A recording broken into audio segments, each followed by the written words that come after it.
Friendly Home Resource Department, here with another story time. We want to share some of our favorite stories with you and your children.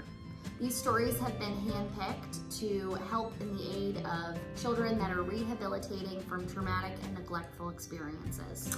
Research does show that children rehabilitate more successfully and learn better with regular story time. Use story time to help grow your children's competencies and to start meaningful conversations. So sit back, relax, and learn. The Girl Who Never Made Mistakes by Mark Pett and Gary Rubenstein. For Beatrice Bottomwell, Friday began just like any other day. She matched her socks, and of course, she put her shoes on their proper feet. She remembered to feed her hamster, Humbert, his favorite food, broccoli. And when she made a sandwich for her brother Carl's lunch, she used exactly the same amount of peanut butter as jelly.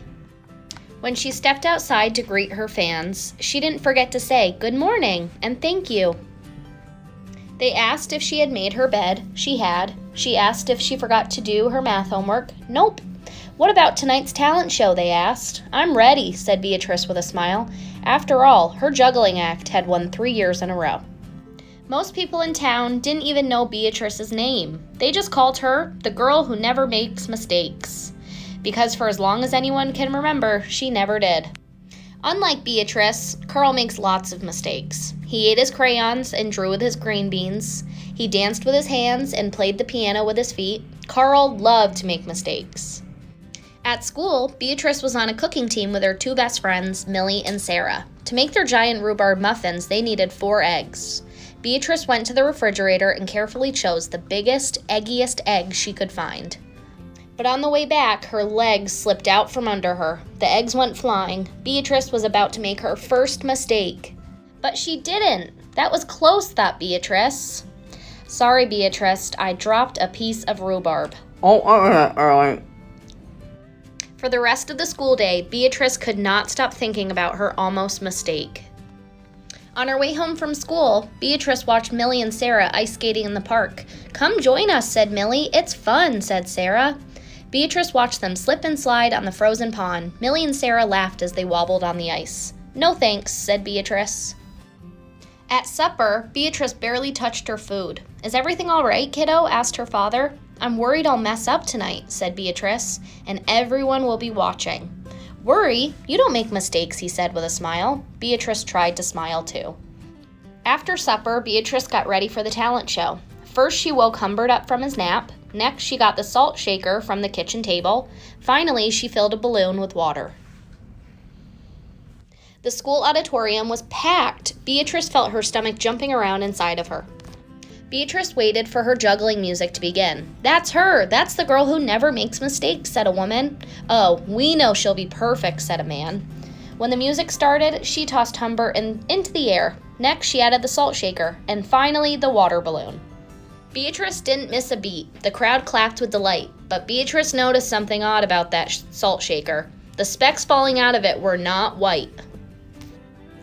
Achoo! Humbert was so surprised by his sneeze that he grabbed the water balloon with his claws. Kablooey! Humbert, pieces of water balloon, and the pepper rained down on top of Beatrice. For the first time in as long as anyone can remember, Beatrice made a mistake, and it was a big one. The music stopped. Beatrice didn't know what to do. Cry? Run off stage? The crowd sat stunned. They couldn't believe that the girl who never makes mistakes made a mistake. Beatrice looked up at Humbert. He looked back at her. His hamster fur was soaked and speckled with bits of balloon.